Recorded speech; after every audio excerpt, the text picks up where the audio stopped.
They come from around the world, seeking the ultimate prize. From legends of the past, to those who will shape the future. But that is a shattering hit! They are strategists, innovators, brawlers. They are those you love, and those you love to hate. Dominating this fight right now.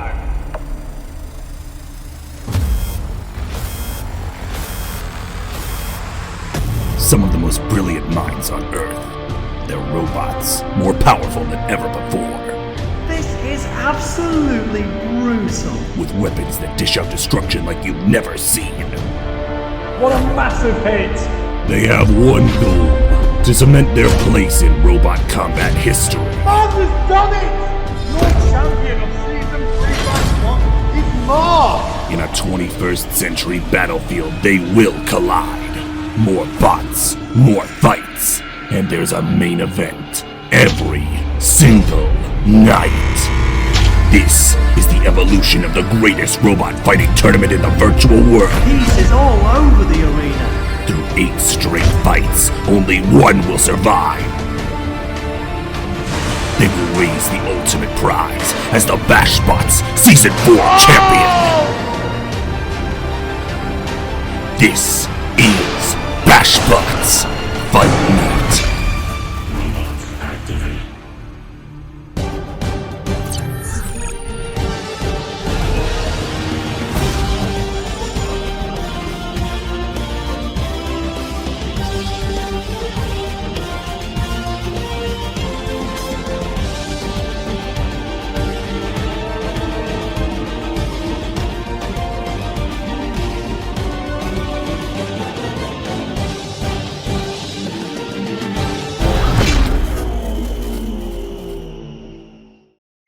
Ladies and gentlemen, welcome to BashBots Season 4. I'm your host, the Dominus Ignis, and alongside me is our analyst, the Dan Beaver. Months of hard work from the builders has led us to this point, to the beginning of a new chapter in the greatest virtual robot combat tournament you will ever see.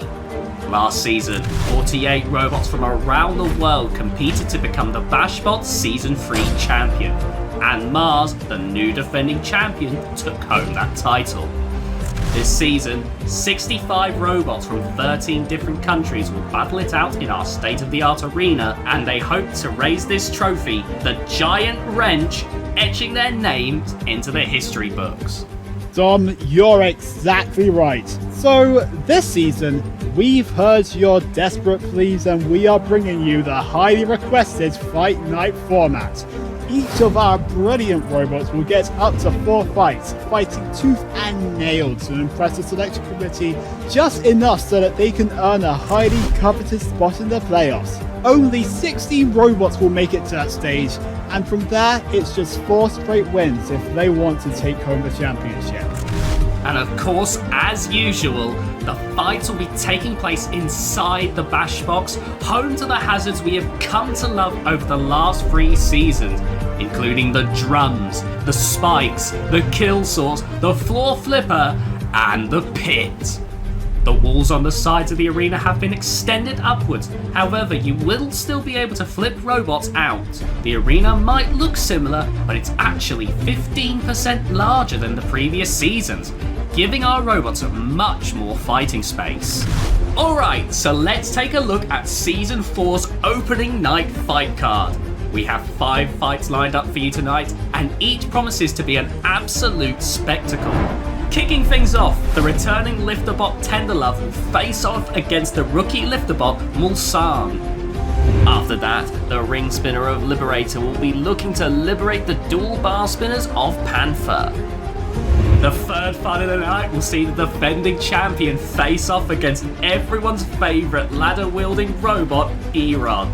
The fourth fight will see Cat return with a new design built completely from the ground up, facing off against Cyberstorm.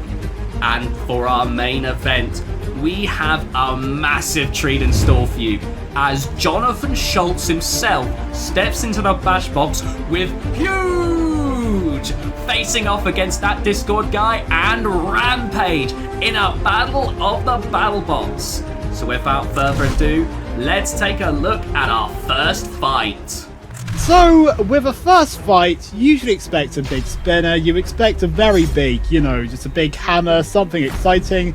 But here on BashBots, we just don't need that, we're exciting enough. So, with that in mind, let's take a look at Tenderlove versus Mulsanne. Now, for me, I'm backing Tenderlove in this fight. We all know it, it's a fan favourite, it's been around since the beginning.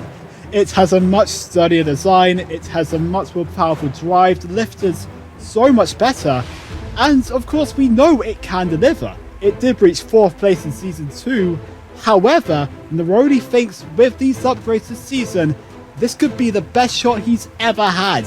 And well, I don't think Mulsanne can really do much to counter that, unless you think otherwise, Dom.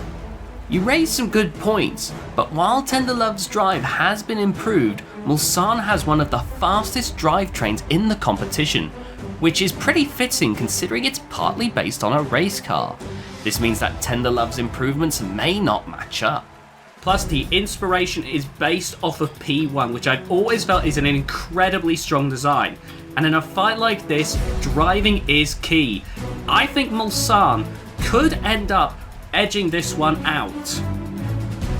So the question is, will they sack up? There's only one way to find out. Let's get down to the arena. Ladies and gentlemen, are you ready? It's robot fighting time! Let's bring out the bots! In the red square, from the United Kingdom, it's the return of the motorized sewer grate, it's Tenderlove!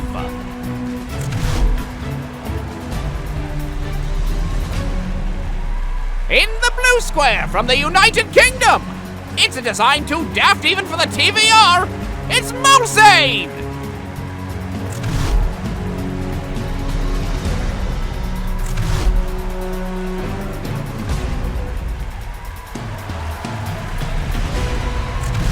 My design doesn't fare that well against other lifters, and he has a good wedge. I do not know how to build a good wedge. I'm going to have to try and outdrive him, but he's a good driver, so we'll just have to see what happens. So I'm going to have to be a little bit imaginative with Tenderlove, just because it's such a unique design and it's a very well-controlled robot. So through improvisation, I'm probably going to have to try and work my way around the back and just smother him from there. But anything will happen, and regardless of the result, this is going to be an amazing fight. As a quick reminder to our viewers, fights will last up to 3 minutes. Victory can be achieved through destroying your opponent, flipping them out of the arena, pushing them into the pit, or getting them immobilized. All hazards will be active from the start of the fight except for the pit, which will be available to open halfway through the fight. If the fight goes the distance and the full 3 minutes, it will go to the judges, scoring with new criteria this season. 9 points will be split between robots in aggression, control, and robot effectiveness.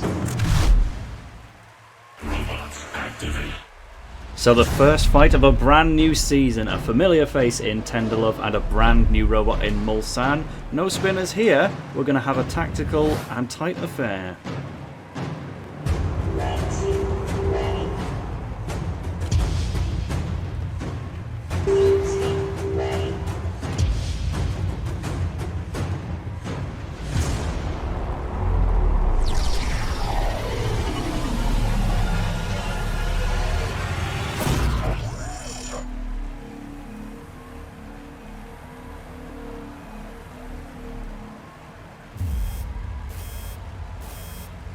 And here we go, BashBots is back, and as cliche as it may sound, we hope it will be better than ever, and that's an immediately good little push there from Tenderlove, the big boy. We know what he's all about, and Mulsanne is trying to make a name for itself. Yeah, it's a familiar design in Tenderlove, but definitely with its changes this year. Those new forks are working out very well, getting straight under Mulsanne, which self-rights right back onto Tenderlove. such as the nature of the front hinge lifter. It's not rock firing with a great degree of force necessarily, but good for stacking robots against the wall. But what it's currently stacked on is the side of Tenderlove. You'll want to get your car off of there, mate. All a little bit nitty gritty and in close quarters at the moment. That's a clever little tip from Mulsanne. We're waiting for the first real notable attack of the match. We had that good shove from Tenderlove, but waiting for more of its weaponry to come into play. And both machines are locked together again as we go past the 2-minute mark. And it is a really good fling. And Mulsanne does, rather fortuitously, drop back onto the arena floor, but it's losing its ball bearings here and it's jammed up again! Oh my! It's taking a frolicking underneath there. The front hinge lifter enough to push Mulsanne off, but not without taking the bumpiest ride back out. And when you've got two essentially lifters fighting against each other, those points still have to be assigned somewhere.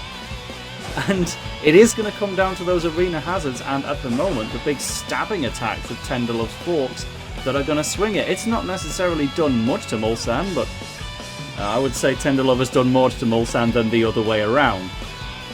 Yes, it has been a very typical Tenderlove fight at the moment, where you always feel like the opposition robot could have a chance, but for the majority of the fight, it is just Tenderlove keeping it far enough away while doing things of its own that will register points across the course of the fight.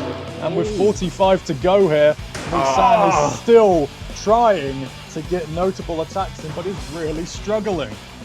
Yeah, only having its tyres swung right into the grinders. I think if you're Mulsanne at this point, you need to be relying on the pit for an instant knockout. This judge's decision is not likely to go in favour of the green machine, especially as it gets stuck on top of the kill saws. This is, unfortunately for them, only proceeded to get worse, unless that's a very, very nice flip, followed by our arena's own succeeding one.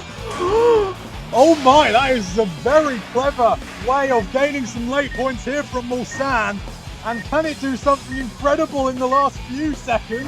It's a strong finish. Could it be even stronger? Oh, it can potentially let it in! Is that over the time? Does it count? It's something that's happened though, and we'll have to see if Mulsanne's pulled off something amazing here. Here in our opener, well, Tenderlove, they won't really be worrying about whether or not they won this decision on points. It's just whether or not they made it there. Clearly, they were the dominant force all the way through. That's a brilliant little suplex backflip there. Generally having the lower wedge, the greater control. Mulsanne's weaponry didn't add a great deal other than defense until it drags Tenderlove and drops it into the pit. But was it too late? The results from the judges are in. We have a unanimous decision. And the winner is Tenderlove! And so there goes the fight. Tenderlove wins by judge's decision, going up to 1-0. Meanwhile, Mulsanne falls to a rather worrying 0-1. But that's enough for the opening fight. Let's see what's next. Next up, Panther vs Liberator. These are two veterans, we know them well enough. They're both pretty popular. However, personally, I think this one is all down to Liberator. The robot does look similar to how it used to, however, the upgrades are basically all internal. The robot is so much more maneuverable now, and it can get up to that deadly speed much faster, which is what the builder Hunter is counting on. Because he is believing if he can get to the size of Panther's wedge, that wedge is coming off, and well, at that point, Panther's ripe for the killing. I've got to say, Panther has its own good chance of coming through in this battle. Firstly, much like the previous robots, Panther was designed completely in 3D software, making it much more precise. Because of this, it's also much more compact than before, making it a lot harder for Liberator to hit. Secondly, it is the only Swiss Army bot in the entire competition, so regardless of its opponent, be it Liberator or anyone else, it can swap between its spinner or a lifter, making it incredibly difficult to deal with and meaning you never have an ironclad strategy on how to take it out. Well, yeah, I guess at the end of the day, this fight comes down to the driving. I, for one, I can't wait to see it. So Liberator, the more successful of these two in the previous season. Panther perhaps garnered the more attention regardless, but it will be good to see what happens when these two come together.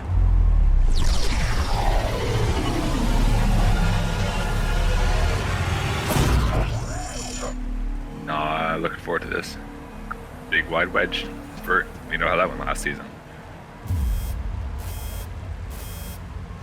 Well, we opened the season with a more of a touchy-feely type of affair, but you can see from that first hit here that this should be a big bang of an occasion, and it should be from these two machines, which have shown before that they are capable of explosive moments, not always moments that benefit themselves as well, so you never know if the big impact could be one of these two blowing each other up.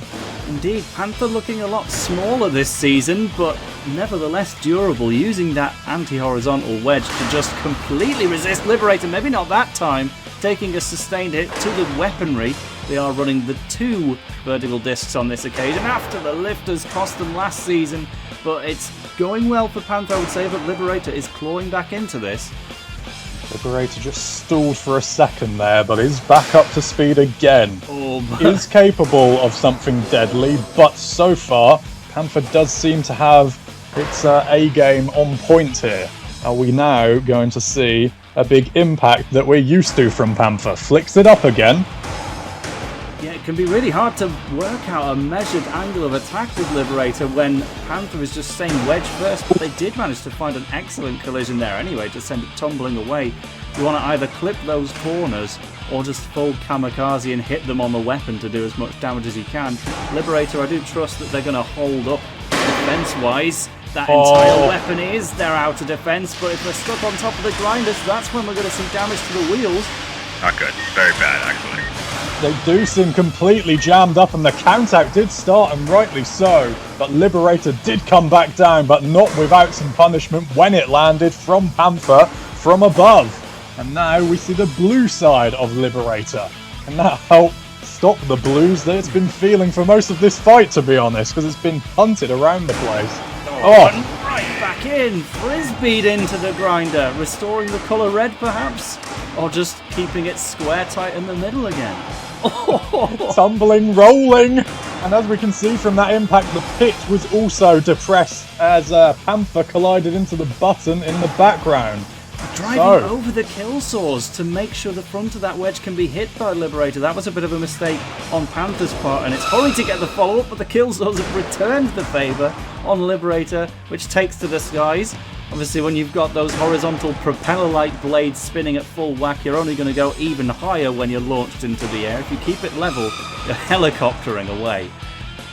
Well, it has been a good effort from both machines. Liberator's felt the effect of most of these impacts, but it has kept chugging away, and it has had a couple of really good clips at the side of Panther. With 5 to play though, this looks like it's going to be it, and this will be what the judges have to analyse. Oh, late hit on top. And hey. Is the fight over? I heard the buzzer, but I don't know. I didn't hear the buzzer, I just saw the lights. Sorry, I might have hit. Well, certainly this fight was a tale of nothing but 2 spinners just utterly trying to tear chunks out of each other. Both, funnily enough, leaving relatively intact. Panther, one of the most defensive robots for fighting a horizontal spinner, while Liberator, the shell spinner, the rim spinner, just generally, you can only hit the weapon. So both have come out looking pretty much brand new, and the damage will be hard to judge. We have a judge's decision. The winner by unanimous decision is Panther! And winning by judge's decision, Panther gets its first victory in the season. And now with the next fight, Mars versus E-Rod. Quite the mismatch if I say so myself. Personally, my money obviously has to be on Mars. Mars is the champion. Also designed in 3D software, which we're seeing time and time again, is an incredible way of making your robot brilliantly efficient.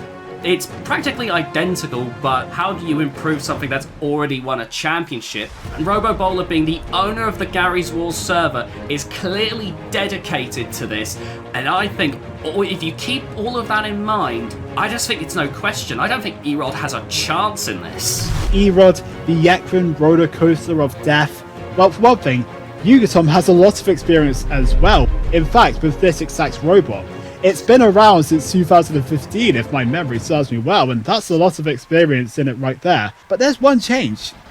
The ladder now has a horse on the end of it, and well, if you ask me, that is complete psychological warfare.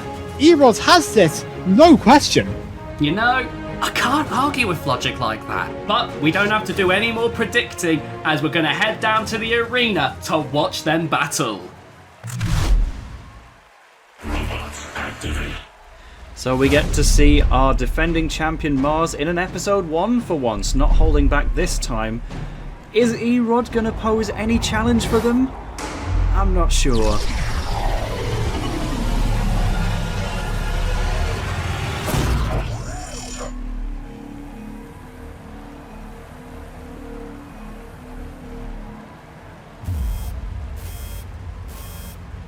Third fight of the night, and plenty of modifications and changes put into this season's 2 robots here, as Erod comes in with the adjustment of a horse, and Mars is the same as well, except the forks now have some red paint on them. So, you know, high quality stuff here, and you can see what those changes have made as Erod goes a-flying.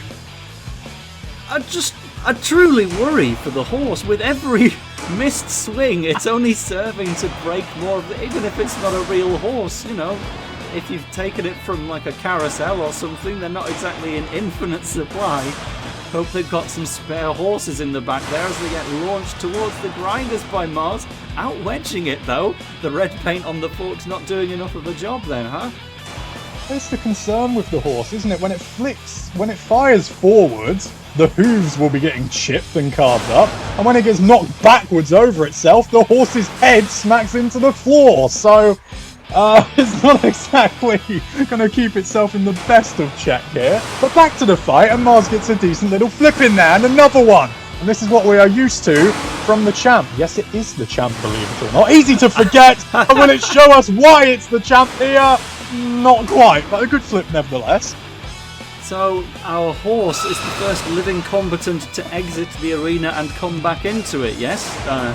Very fortunate that its owner Erod was not flipped out of the arena like the equine on top. That's what Erod stands for, by the way, Equine Roller Coaster of Death. Following on from predecessor Irod, we don't need to remind you what the I in Irod stood for.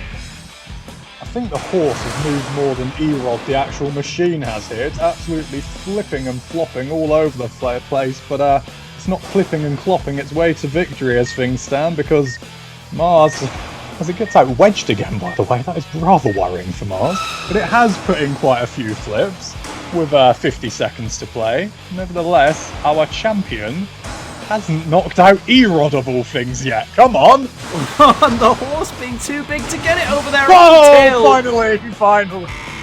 A perfect flip from behind with the horse well in the air means that Mars can get Erod over that wall. That was closer than it perhaps ought to have been.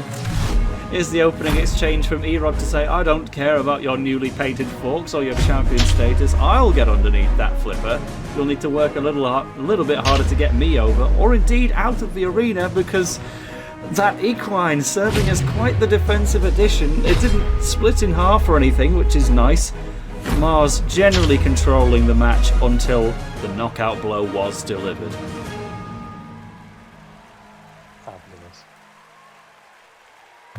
And Mars with the out of the arena victory. For a moment there, Beaver, I really thought that you were actually onto something there. But Mars proving why they are the current reigning champion. So with that, we move on to our 4 fights of the night. Catch V4 versus Cyberstorm. Now, okay, Catch V4, I think there are quite a lot of reasons why it's going to catch this victory, if you catch what I'm saying.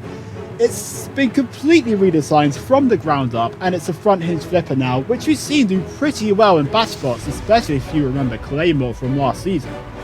Now, the robot hasn't been the most successful in the past, I know, but it did pick up its first win last season, and it was quite a good win as well. It's definitely on the path of improvement. Now, of course, Eddie does have a plan for this fight. She is going to be very careful with the flipping until Cyberstorm is near the edge, at which point she's going to go for the big flip, and she is going to catch that Uta. Cyberstorm, it's pretty much the same as last season, but has some internal upgrade. It made it to the round of 16 last season, and nearly came down to taking out Polish, showing a greater amount of success than Catch. While Catch is definitely improving, and I appreciate what Ellie's been doing, I just think that it is going to be outmatched in this one, and it's going to catch the big L. As always, there's only one way to find out. Stick around, and you might just catch this fight in the arena. So here we have the fight between Catch V4 and Cyberstorm. Cyberstorm? Where's it gone? I can't see anything.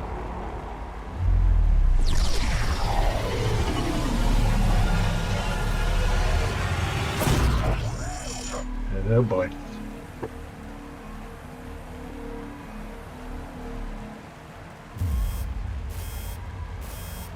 And away we go again in episode 1 of BashBots Season 4, and an immediate flip there. It wasn't the biggest flip you'll ever see, but it's a little taster of what's to come in this one, maybe. Yeah, with Catch actually working its way to the back side, getting a full pneumatic flip of that front hinge flipper. We've seen a front hinge lifter earlier in this episode, but now this has really got some force behind it. Look at that! Very impressive stuff there from Catch. It's not always been the most clever and controlled machine with clever flips like that, but showing some early promise in this fight, as is Cyberstorm though, which is getting in flips of its own too. Could be a good battle this. Again. Oh, never mind, the battle's over! Well. Catch, they certainly didn't leave a splash like that last season. That's an incredible knockout blow.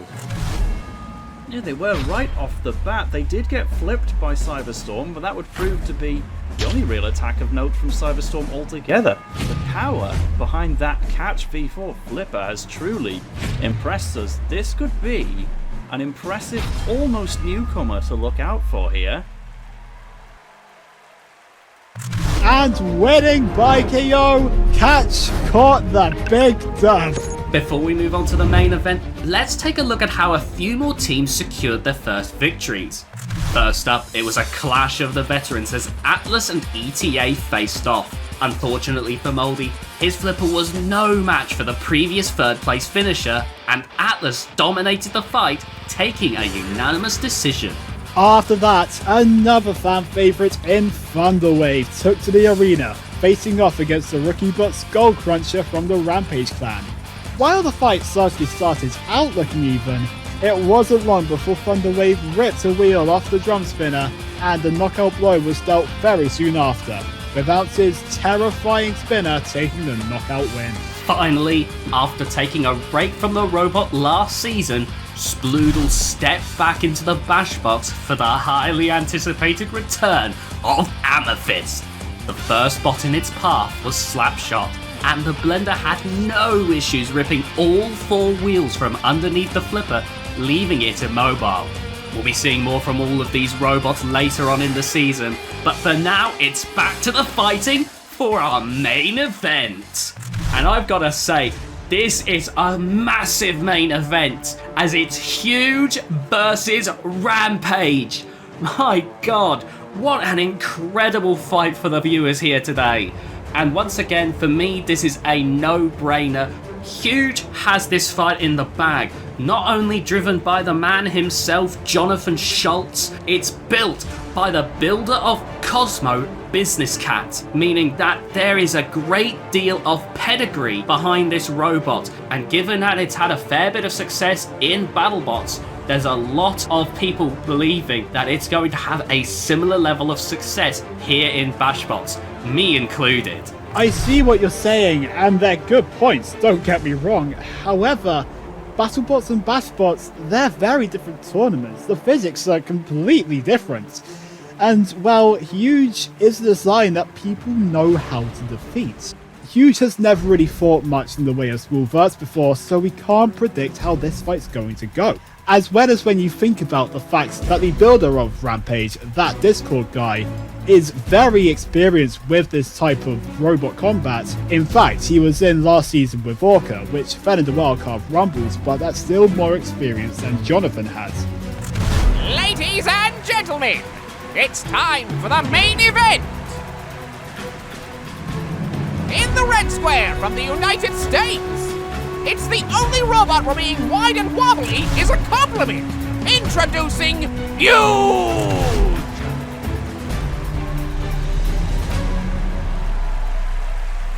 In the blue square from the United States, no longer looking like it was designed with children's building blocks, it's Rampage!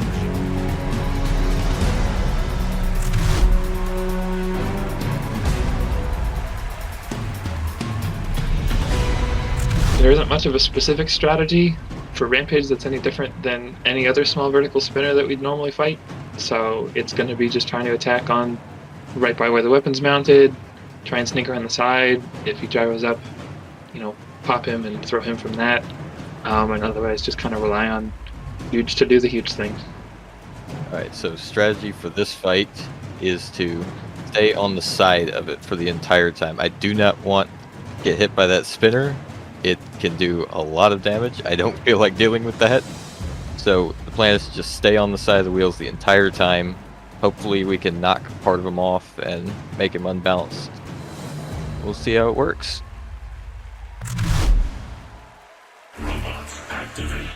What better main event could you ask for? BattleBots veterans in Huge and Rampage, now fighting in a different environment entirely. How well will this translate?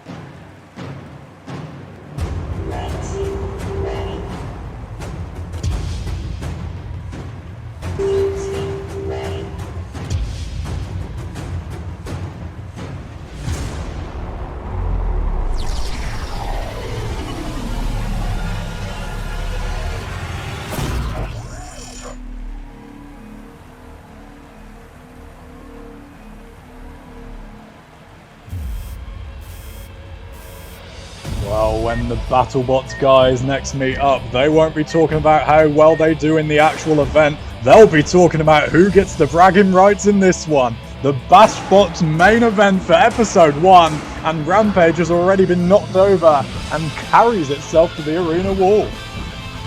Yep, but there's a little side-on hit from Rampage, pulling off all of the tread from Huge's wheel in one go. Will that affect their traction on the floor? Didn't need it. Didn't need it. Well, it's a balancing and pirouetting Huge at the moment. That tread was still getting in the way of anything until a couple of seconds back. Now they just eye each other up. Rampage trying to nibble away at the Huge wheels in more ways than one, as Huge just holds the arena centre right now. Ooh, knocked up there though.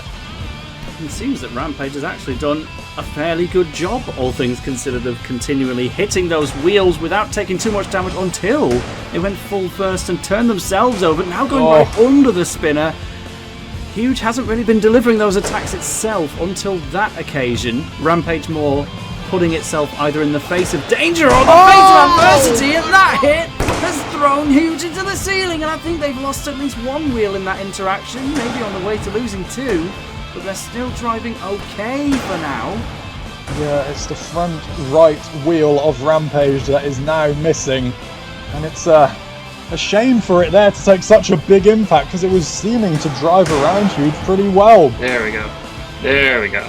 Will that now turn the tide of this one, as Huge tried to close in there for some more damage, but just couldn't quite. 1 minute 15 to play. And the pit will be descending. There goes the rest of the tread from Huge's wheels. So now we'll really see how much grip they have on the BashBots arena floor, while Rampage just throws all of the tread out of the arena in ways we truly can't wrap our paltry minds around. The pit being open, I can't see that working to Huge's favour in any way. but it's also hard to push. Instead, we're going to try and pin Huge into that corner and see if we can do any more, but the damage is still chipping up on top. Yeah, Rampage seems to be more measured now and sluggish in this closing 30. Don't think it's necessarily out of damage, but more out of caution. But there was Huge again, landing with that big meaty blade on top of Rampage, and that could have led to more danger for it. Oh, we don't want to be showing the backside in that situation, though. Rampage, they feel like they've got the control on this one. There's damage on both sides. But are we going to see any last decisive blow in this final 10 seconds, or is it just going to come down to the nibbling of the two, you could say? There's a bigger hit, and it's going to be the final one. Huge versus Rampage. That was a close one. I think I'll lose just based on the fact that I did get a wheel clipped, but yeah. Did you lose a wheel? Your wedge was just like, it took everything. So this is what the judges will be looking at. Rampage did go upside down a couple of times in the opening stages, but they were always able to find their way back. Huge, that was the moment we saw them lose the tread, but in the end it didn't seem to have a great deal of impact on their traction across the arena floor. That loss of a full wheel on Rampage may have done a little bit more. I would say Rampage got more hits in overall. We saw Rampage go over, which is genuinely more meaningful than Huge going upside down, but is it that greater distance across the arena that's going to do this for Rampage? Or the huge impending presence of that bar spinner on Huge? Truly, who is the better BattleBots competitor? This is the only way we'll ever know. The results from the judges are in. We have a split decision. And the winner is Rampage! So, that wraps up the first night of the season. We've had 5 robots hit the ground running, and 5 robots not start off how they would have liked. So the big picture tonight, Tender Love is off to a perfect start on their season with a unanimous decision, but I gotta tell you, Mulsanne really took the fight to them at the end, and I'm looking forward to seeing more of them. You also saw fan favourites Panther and Liberator make their triumphant return, and of course the defending champions stepped back into the ring with a victory. Rampage also took that huge victory in the main event, which has set the ball rolling on their season. Beaver, what was your standout performance tonight? Well, if you ask me, it's kind of like you said. There have been so many amazing starts to the season already, but if I had to pick a standout, I would have to say that I was so impressed with Catch. They've had so many struggles over the past few years, but if that fight is anything to go off, Eddie could have a championship contender on her hands. I think we might be seeing the start of a BashBots dynasty. Join us next time when some fan favourites will return alongside some exciting newcomers. From all of us here on BashBots, we thank you so much for watching, and we hope you enjoyed the show. We'll see you next time, but until then, good night.